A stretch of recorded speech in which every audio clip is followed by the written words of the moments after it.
Queridos irmãos, eu estou aqui na noite desse dia para gravar esse vídeo, porquanto o Senhor cobrou fortemente no meu coração de falar aquilo que o Senhor tem me mostrado há algum tempo atrás. Então vou ler para vocês, porquanto eu anotei no caderno tudo aquilo que o Senhor me mostrou, para que eu não perdesse nenhum detalhe daquilo que Deus tenha me mostrado. Eu espero que esse sonho o qual o Senhor mostrou, essa revelação muito forte, possa despertar a igreja de Cristo, possa fazer com que todos aqueles que estão dormindo se despertem e acordem, porque o tempo está próximo. Jesus está voltando e não há mais tempo. Esse sonho foi há um pouco tempo atrás, quase 2 anos atrás, mas é muito forte, irmãos.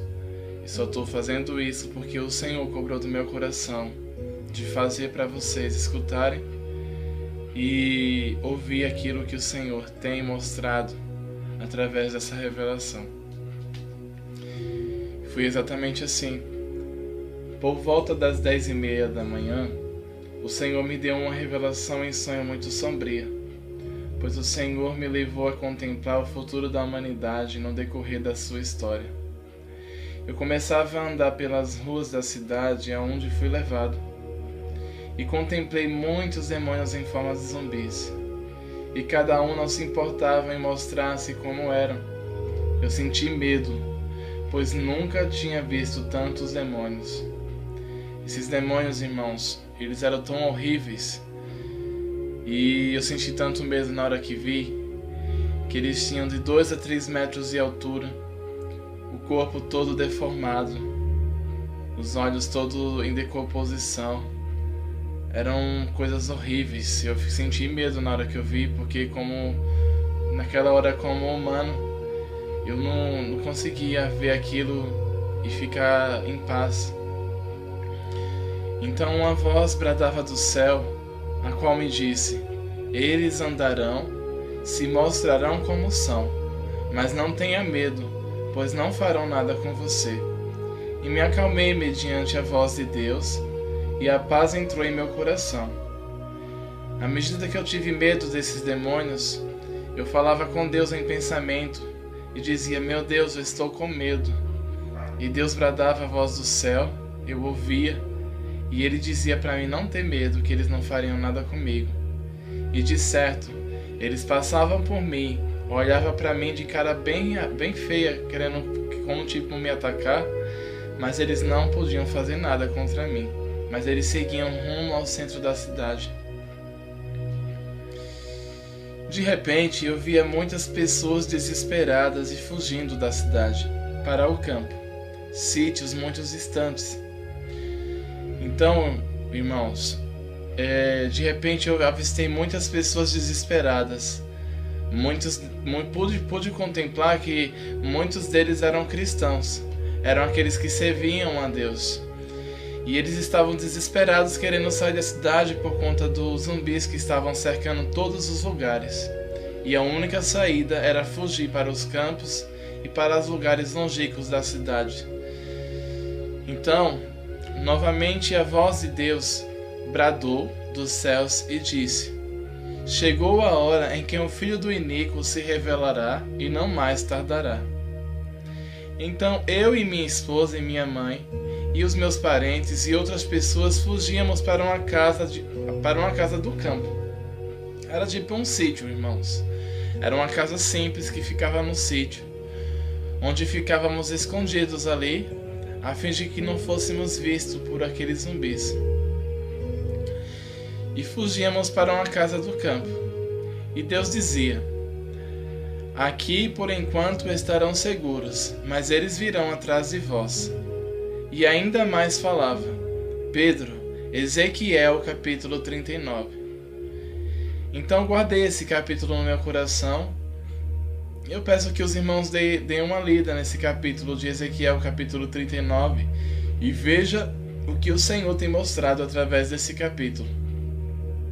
De repente aparecia um vaso de plantas em minhas mãos, e do meu lado um vaso com fezes de animais ressecados. Automaticamente eu peguei aquelas fezes e comecei a misturar com a terra bem pretinha que estava dentro desse vaso que está nas minhas mãos. Então, em pensamentos, eu perguntei: por que eu estou colocando essas fezes dentro dessa terra preta, Senhor? O que significa? Eu não conseguia entender. E Deus respondeu: vê e entende essa visão.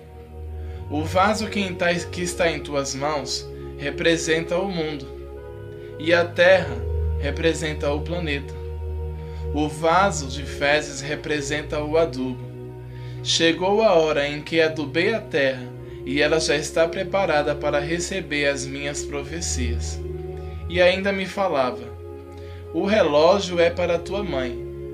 E eu perguntava: como um relógio é para minha mãe se eu não estou vendo nenhum relógio? E nisso, irmãos, de dentro daquele vaso brotava um relógio de pulso.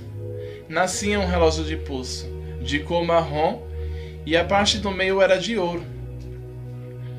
Então, depois de ter adubado todo o vaso, da terra nascia um relógio de couro marrom e de ouro puro. Eu perguntei: como um relógio é para minha mãe, se ele é masculino? E Deus me disse: vê e entende. O relógio significa o tempo, e a tua mãe representa a minha palavra. Chegou o tempo da minha palavra se cumprir na terra. Quando avistei o horário do relógio, faltava 5 minutos para a meia-noite. E Deus me explicou o que seria, e disse: Paulo e Silas me louvavam na prisão, e à meia-noite enviei o meu anjo, que os libertou. Pedro, estando na prisão, também enviei o meu anjo. Eis que as 10 virgens se prepararam para encontrar o esposo, mas ele tardou em vir. As prudentes guardaram os vossos azeites e as lamparinas acesas, mas as loucas gastaram os vossos azeites e as suas lamparinas se apagaram e dormiram no pecado.